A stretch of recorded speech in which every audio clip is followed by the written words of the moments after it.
أعوذ بالله من الشيطان الرجيم بسم الله الرحمن الرحيم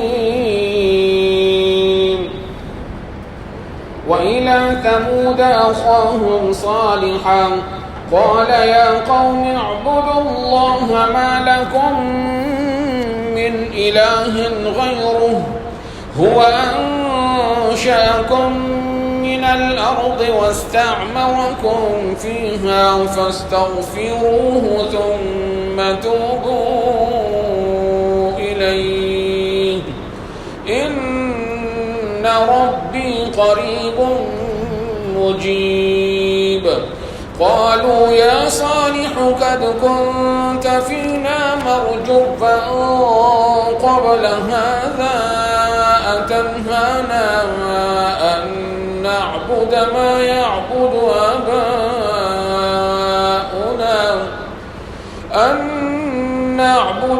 يعبد آباؤنا وإننا لفي شك مما تدعونا إليه مريب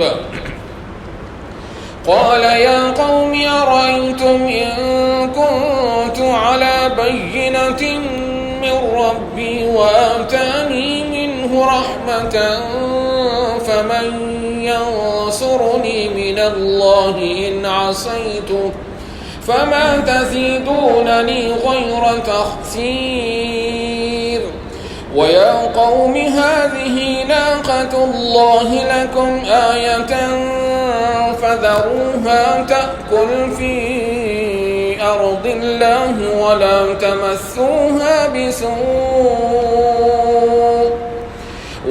تمسوها بسوء فيأخذكم عذاب قريب فعقروها فقال تمتعوا في داركم 3 أيام ذلك وعد غير مكذوب فلما جاء أمرنا نجينا صالحا والذين آمنوا معه برحمة منا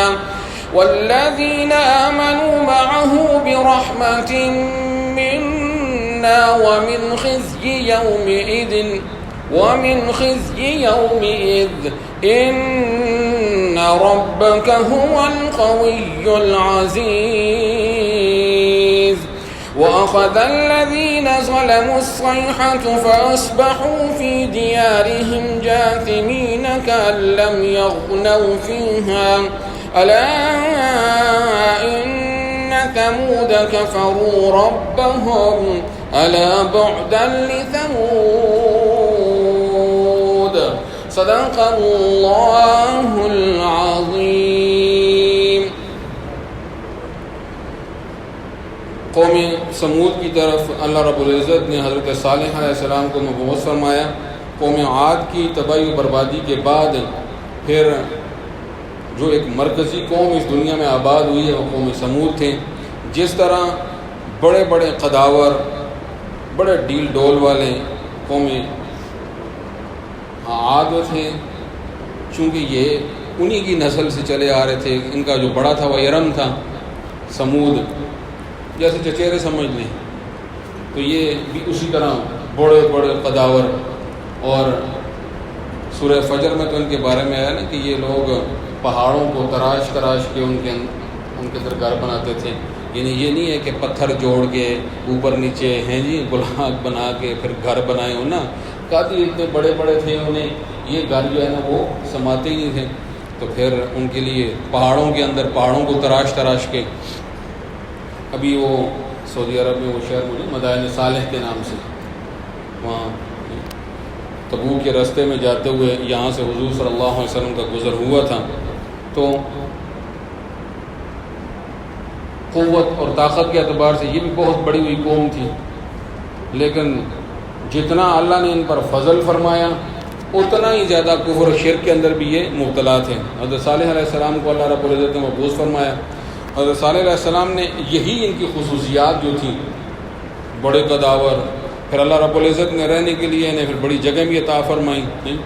تو فرمایا کہ دیکھو اللہ کے ماں سوا تمہارا کوئی معبود نہیں، معبود حقیقی صرف اللہ ہی ہے. ایک بات، زمین میں تمہیں آباد اس اللہ نے کیا ہے، پیدا بھی کرنے والا وہ، آباد کرنے والا بھی وہ میں اور آپ جو ہمارے قد ہیں ایک خوراک استعمال کرتے ہیں، پانی استعمال کرتے ہیں، پانی کی بھی ایک خاص مقدار ہے، خوراک کی بھی ایک مقدار ہے، یعنی ہمارے بدن کی جو ضرورت ہے اس کے حساب سے وہ ایک ایک بندہ جو ہے نا وہ ہمارے جو ہے نا 20 سے 25 بندوں جتنا جو ہے نا وہ کھانا کھانے والے لوگ، پھر ان کی اور ضروریات، پانی کی ضروریات کیسی ہوں گی، یعنی 6 اونٹ جتنا پانی پیتے ہیں اتنا تو وہ ایک بندہ پانی ان کا پیتا ہوگا، اور پھر علاقے بھی گرم.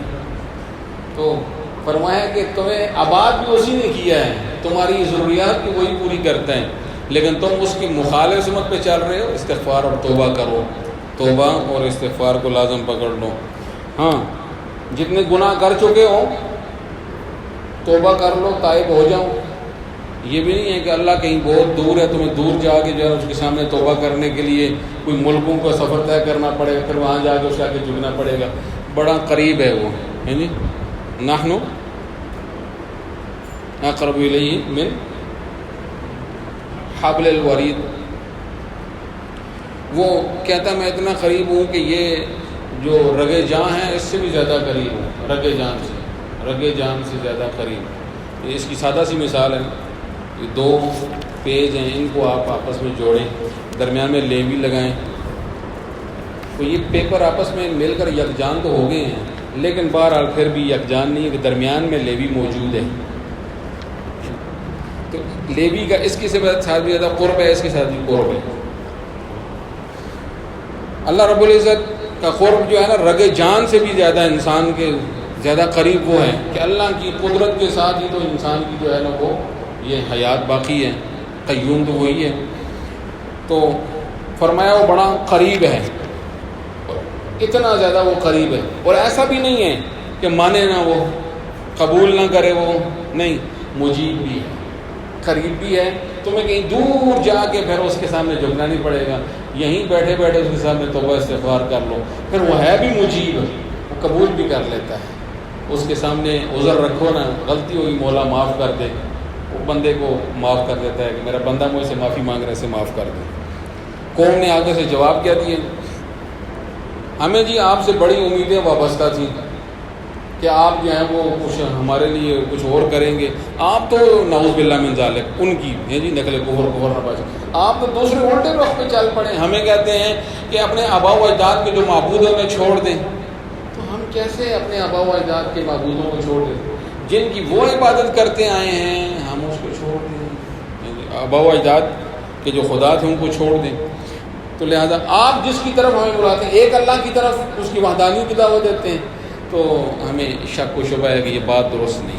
اور یہ شک و شبہ بھی ایسا ہے کہ جو ہمیں تردد میں ڈال رہا ہے، ہمیں آپ کی طرف بڑھنے نہیں دیتا، اس لیے ہم آپ کی بات کو نہیں مان سکتے. حضرت صالح علیہ السلام نے فرمایا دیکھو مجھے اللہ رب العزت نے نبوت عطا فرمائی ہے، رحمت اور نبوت عطا فرمائی ہے، اور پھر اس کے اوپر میرے پاس دلیل بھی ہے. تو کیا باوجود اس کے کہ میں دلیل پر قائم ہوں پھر بھی تو میری بات کو نہیں مانتے ہیں؟ یہ تو سراسر غلط بات ہے. اور تم مجھے یہ کہتے ہو کہ آبا و اجداد جن کی عبادت کرتے رہے ہیں ہمیں ان سے منع نہ کرو، تو میں منع نہ کروں تمہیں. جب میں منع نہیں کروں گا تو میں کیا بن گیا پھر؟ اپنے رب کا نافرمان. تو اس کی نافرمانی کر کے مجھے اس سے بچائے گا کون پھر؟ تو میں یہ نافرمانی نہیں کر سکتا. میں تمہیں یہ بات بتاتا رہوں گا کہ تمہارے آبا و اجداد جن کی عبادت کرتے رہے ہیں وہ معبودان باطلہ ہیں، معبود حق جو ہے وہ صرف اور صرف اللہ ہی ہے. قوم نے کہا جی اچھا آپ کہتے ہیں میں دلیل پر ہوں، تو چلیں. آپ نے بڑے دلائل پیش کیے، ایک دلیل اور پیش کر دیں، ہم جو معجزہ مانگتے ہیں وہ معجزہ آپ ہمیں دکھا دیں، ہم مانگتے ہیں.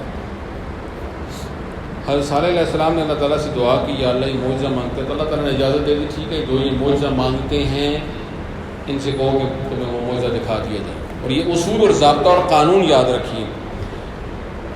قرآن کا جب آپ مطالعہ کریں گے تو یہ بات آپ کو بڑی واضح نظر آئے گی. وہاں سوال ذہن میں آ سکتا ہے۔ اصول اور ضابطہ یہ ہے کہ جب قوم منہ مانگا معجزہ مانگتی ہے اجتماعی طور پر، کوئی انفرادی طور پر کوئی ایک بندہ معجزہ مانگے وہ ایک الگ ہوتا ہے، قوم من حیث القوم اجتماعی طور پر جب معجزہ مانگ لے تو پھر وہ منہ مانگا معجزہ اللہ کی طرف سے جب دکھا دیا جائے تو یہ اب حد فاصل ہو جاتی ہے۔ مان لو گے تو بچ جاؤ گے، نہیں مان لو گے تو سارے کے سارے رگڑ جاؤ گے۔ اسی اصول اور ضابطے کے تحت مشرکین مکہ نے معجزات کا مطالبہ کیا تھا۔ سرزمین نے مکہ کو، یعنی یہ پہاڑ پیچھے پیچھے سرک جائیں، یہاں زمین ہو جائے، ہم کھیتی باڑی کریں، پہاڑ سونے کے بن جائیں، آپ ہمیں بتلائیں کل کیا ہوگا تاکہ ہم اپنے معاملات کو درست کر لیں، کسی قسم کا کوئی نقصان نہ ہو۔ یہ سارے اجتماعی طور پر یہ معجزہ مانگتے تھے۔ یہ معجزہ ان کو دکھایا نہیں گیا کیونکہ اس امت کی اجتماعی طور پر جو ہلاکت مقصود نہیں تھی، اس لیے وہ معجزہ دکھایا بھی ان کو نہیں گیا، کیونکہ ان لوگوں نے بہرحال ایمان قبول کر لینا تھا، ایک وقت مقرر تھا، اس لیے بار بار کے ان کے مطالبوں پر وہ معجزات جو یہ منہ سے مانگ رہے تھے نہیں دیے گئے۔ انہوں نے مانگا ٹھیک ہے لے لو جی، کیا معجزہ؟ اچھا جی ایک اونٹنی جو ہے نا یہ پہاڑ کی چٹان سے نکل آئے اور وہ ہوگی بالکل بچہ دینے کے قریب، یہ 10 ماہ کی گابن اونٹنی ہو، یہ بالکل بچہ دینے کے قریب ہو، تو پھر ہم جو ہے وہ مان لیں۔ اللہ تعالیٰ نے حضرت صالح علیہ السلام سے فرمایا کہ ان سے کہو ٹھیک ہے ہو جائے گی۔ ایسا ہی ہوا، چٹان پھٹی، اندر سے اونٹنی نکل آئی اور اس نے بچہ بھی دے دیا، اور تھی تو وہ اللہ کی اونٹنی نا پھر۔ تو صالح علیہ السلام نے فرمایا دیکھو ایک دن تمہارا کھاؤ، اپنے مال ڈنگر جو ہیں انہیں پانی شانی پلاؤ کھلاؤ، ایک دن پانی کی باری تمہارے جانوروں کی ہے۔ بڑا مرکزی بستی کا کنواں تھا، اس کنویں سے ایک دن تمہارے جانور پئیں گے، ایک دن یہ اونٹنی پیے گی، ایک دن اس کا۔ وہ پھر اللہ کی اونٹنی تھی، پانی بھی اتنا پیتی تھی وہ، اور دودھ اتنا دیتی تھی، سب کو اجازت تھی دودھ نکال سکتے ہو، جتنا دودھ نکالنا چاہو نکال سکتے ہو، لیکن ایک بات ہے اسے چھیڑنا نہ، غلط ارادے کے ساتھ اس کو چھیڑنا نہ، اگر اس کے ساتھ کوئی حرکت کر دی تو پھر عذاب آ جائے گا تمہارے۔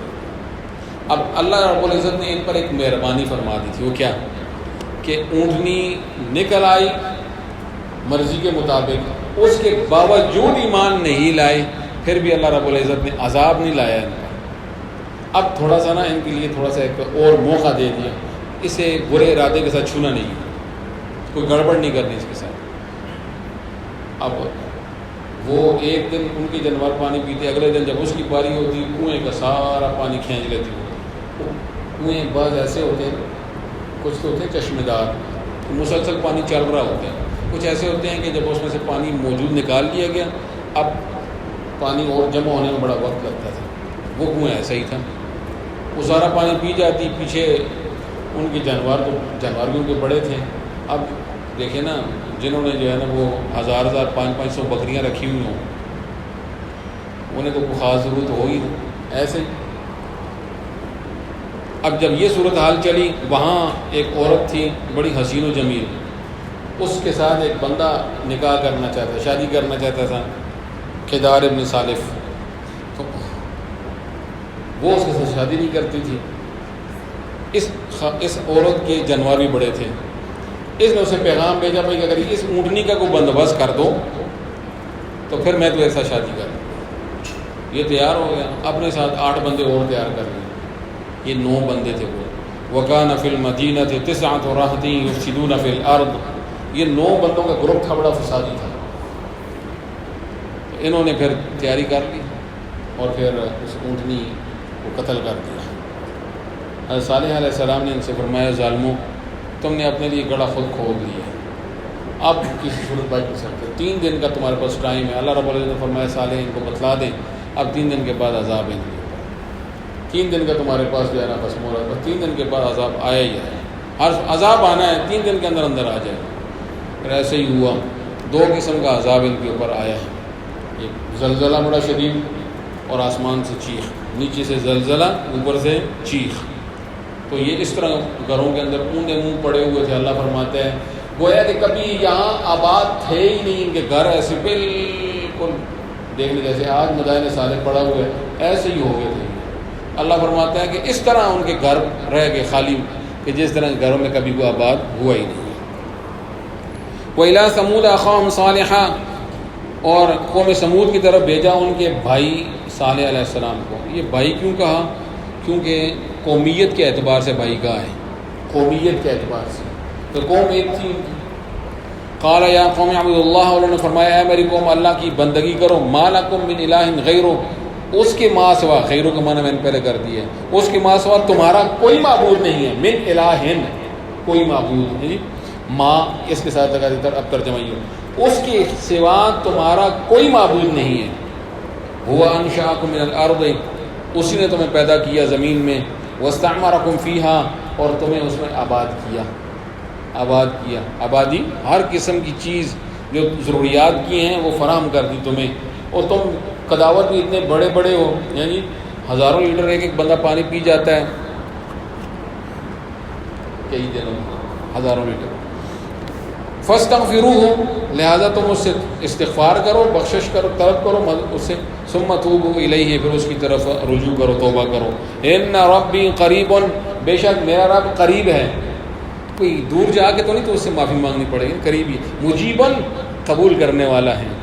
قالوا یا صالح، انہوں نے کہا اے صالح، قد کنت فینا مرجوبا، پکی بات ہے آپ ہمارے درمیان بڑے صاحب امید تھے، یعنی کہ جس کی طرف لوگوں کی امید لگی ہوئی ہو، ہمیں آپ سے بڑی امیدیں وابستہ تھیں، با محاورہ اگر اس کا معنی کرنا ہو، قبل حاضہ، اس سے پہلے، یہ جو آپ نبوت کا دعویٰ کر رہے ہیں، جو دعوت دے رہے ہیں، اس سے پہلے اتنہانا، کیا آپ ہمیں منع کرتے ہیں، ان نعبد، کہ ہم عبادت کریں، ما ان کی، یعبد آباؤنا، جن کی ہمارے آبا و اجداد عبادت کرتے تھے، وَإِنَّنَا لَفِي شَكٍّ، اور بے شک ہم البتہ شک کے اندر پڑے ہوں، مما تدعونا الیہ، جس کی طرف آپ ہمیں بلا رہے ہیں، مریبن، اور یہ شک ایسا ہے جو تردد میں ڈالنے والا ہے۔ قال یا قومی، صالح علیہ السلام نے فرمایا اے میری قوم، ارائیتم، بلا ذرا بتلاؤ تم، ان کنت علی بینۃ من ربی، اگر میں اپنے رب کی طرف سے دلیل پر بھی ہوں، یعنی کہ جب کہ میں اپنے رب کی طرف سے دلیل پر بھی ہوں تب بھی تم یہ باتیں کر رہے ہو، دلیل میرے پاس پوری موجود ہے۔ وآتانی منہ رحمتاً، اور اس نے مجھے عطا فرمائی اپنی طرف سے رحمت، نبوت۔ فمن ینصرنی من اللہ، کون میری مدد کرے، کون مجھے بچائے گا اللہ سے، ان عصیتہ، اگر میں اس کی نافرمانی کر دوں۔ نافرمانی یہ ہے نا، وہ کہہ رہے تھے جی ہمارے خداؤں کی آپ تنقیص نہ کیا کریں، انہیں نہ کہیں جی کہ وہ معبودان باطلہ ہیں، یہ نہ کہیں۔ فما تزیدوننی غیر تخسیر، تم میرے لیے نقصان کے علاوہ کسی چیز کا اضافہ نہیں کر رہے، فما تزیدون، تم نہیں اضافہ کرتے میرے لیے غیر تخسیر، ما سوائے نقصان کے۔ ویا قوم ھذہ ناقۃ اللہ لکم، اور اے میری قوم یہ اللہ کی اونٹنی ہے، لکم آیتاً، تمہارے لیے نشانی ہے، فذروھا، لہٰذا اس کو چھوڑ دو، تأکل فی ارض اللہ، کہ وہ کھاتی رہے اس اللہ کی زمین میں، ولا تمسوھا بسوء، اور تم اس کو مت چھو برے ارادے کے ساتھ، فیاخذکم، ورنہ تمہیں پکڑ لے گا، عذاب قریب، جلدی آنے والا عذاب، پھر عذاب بہت جلدی آئے گا، یعنی کہ یہ بتا دیں کہ اونٹنی کو قتل کرو گے عذاب پھر بہت جلدی آئے گا، یہ نہیں ہے کہ ابھی تک جو تمہیں مہلت ملی ہوئی ہے ایسا کوئی معاملہ ہوگا نا، پھر بہت جلدی عذاب آئے گا۔ فعقروھا، پھر انہوں نے اسے قتل کر دیا، فقال تمتعوا، یہ آخر کا سمانا ہوتا ہے کہ ٹانگیں اونچی کاٹنا اس کی، اصل انہوں نے پہلے اس کی ٹانگیں کاٹی تھی، بعد اس کو قتل کیا تھا۔ فقال تمتعوا فی دارکم، حضرت صالح علیہ السلام نے فرمایا تم ذرا فائدہ اٹھاتے رہو اپنے گھروں کے اندر، ثلاثۃ ایام، 3 دن تک، 3 دن کے اندر، 3 دن کے ساتھ تم کھاؤ پیو چلو پھر جو کر سکتے کرو، ذالک وعد غیر مکذوب، یہ ایسا وعدہ ہے جو جھوٹا ہونے والا نہیں، سچا وعدہ ہے، اب 3 دن کے اندر عذاب آئے گا۔ فلما جاء امرنا، پھر جب آ گیا ہمارا امر یعنی عذاب، نجینا صالحا، ہم نے نجات دی صالح علیہ السلام کو، والذین آمنوا معه، اور ان لوگوں کو جو ان کے ساتھ ایمان لے آئے، برحمت منا، اپنی رحمت کے ساتھ، اپنی جانب سے جو رحمت اس پر رحمت کرتے ہیں۔ مطلب کیا ہوا، بندہ جو بچ جاتا ہے تو محض اور محض اللہ کی رحمت کے ساتھ بچتا ہے، وہ یہ کہے جی کہ وہ میری، جیسے بات اکثر اوقات نا بندے کہتے ہیں جی کہ وہ جی بس وہ اچانک بچ گیا، کوئی نیکی کام آ گئی، یہ بات کبھی نہ کیا کریں، نیکی کروانے والا بھی تو وہ خود ہے، بات یہ ہے جی بعض اللہ کے فضل و کرم سے بچ گئی، بچنے کی حالت تھی نہیں، اس نے طرز کر دیا، بچ گئی، تو وہ اپنی رحمت سے بچاتا ہے۔ وَمِنْ خِزْيِ يَوْمِئِذٍ، اور اس دن کی رسوائی سے بھی ہم نے انہیں بچا لیا۔ إِنَّ رَبَّكَ هُوَ الْقَوِيُّ، بے شک آپ کا رب ہی طاقتور ہے، هُوَ الْقَوِيُّ کل ہے، وہی طاقتور ہے، العزیز غالب ہے جی۔ تو یہ ایک مسئلہ سمجھا دیا کہ دنیا میں تم وہ پارٹی اختیار کرتے ہو جو پارٹی کیا ہو، طاقتور ہو، جس کا پلڑا بھاری ہو، وہ پارٹی تم پکڑتے ہو، تو سب سے زیادہ طاقتور تو صرف اللہ ہی ہے، تو پھر اللہ کے دامن توحید سے کیا ہو جاؤ، وابستہ ہو جاؤ۔ وَأَخَذَ الَّذِينَ ظَلَمُوا الصَّيْحَةُ، اور پکڑ لیا ظالموں کو چیخ نے۔ دیکھو یہاں چیخ کا ذکر ہے، سورہ اعراف میں نا وہاں آتا ہے رجفہ، وہ زلزلے کا ذکر آتا ہے کہ انہیں زلزلے نے پکڑ لیا، تو اصل نیچے سے زلزلہ آیا تھا، اوپر سے جبرائیل امین نے ایک چیخ ماری تھی جس سے ان کے دل پھٹ گئے تھے۔ فَأَصْبَحُوا فِي دَارِهِمْ جَاثِمِينَ، وہ اپنے گھروں کے اندر اوندے منہ پڑے رہ گئے۔ كَأَن لَّمْ يَغْنَوْا فِيهَا، گویا کہ وہ ان گھروں میں آباد ہی نہیں تھے، ایسا معاملہ ہو گیا، گویا کہ آباد تھے ہی نہیں کبھی۔ أَلَا إِنَّ ثَمُودَ كَفَرُوا رَبَّهُمْ، خبردار بے شک سمودیوں نے کفر کیا اپنے رب کے ساتھ۔ أَلَا بُعْدًا لِثَمُودَ، آگاہ رہو، سمودیوں کے لیے دوری ہے۔ کس چیز سے دوری ہے؟ اللہ کی رحمت سے دوری ہے۔ تو جو اللہ کی رحمت سے محروم ہو گیا وہ ہر چیز سے محروم ہو گیا، کیونکہ دخول جنت، جنت میں داخلہ ہوگا تو معاذ اللہ کی رحمت کے ساتھ ہوگا۔ حضور صلی اللہ علیہ وسلم نے فرمایا کہ تم جنت میں جاؤ گے اللہ کی رحمت، جب اللہ کی رحمت تمہارے اوپر ہو جائے گی۔ ماں جی حضرت عائشہ صدیقہ رضی اللہ تعالیٰ عنہ نے بڑا عجیب سوال کیا، اللہ کے رسول آپ بھی نہیں اللہ کی رحمت؟ حضور صلی اللہ علیہ وسلم نے دست اطہر یوں اپنے سر مبارک پر رکھا، یہ بخاری شریف کی روایت ہے، فرمایا الا ان یتغمدنی اللہ، ہاں برحمت، ہاں جب اللہ مجھے اپنی رحمت سے ڈانپ لے گا۔ بڑا لطیفانہ اشارہ ہے اس میں کہ یہ اپنا دست پورا رکھا نا، فرمایا کہ سب سے زیادہ رحمت ہی میرے پر اللہ تعالیٰ کی ہوگی، جس طرح یہ پورا ہاتھ آیا ایسے پورا اللہ کا ہاتھ میرے اوپر رحمت کا ہوگا، تو اللہ کی رحمت ہوگی۔ تو اللہ کی رحمت کے ساتھ ہی تو جنت میں دخول ہے۔ جب اللہ کی رحمت سے دوری ہوگی تو سب کچھ ہر چیز سے محرومی بھی ہوگی۔ اللہ تعالیٰ نے سمجھ کر عمل کرنے کی توفیق عطا فرمائے۔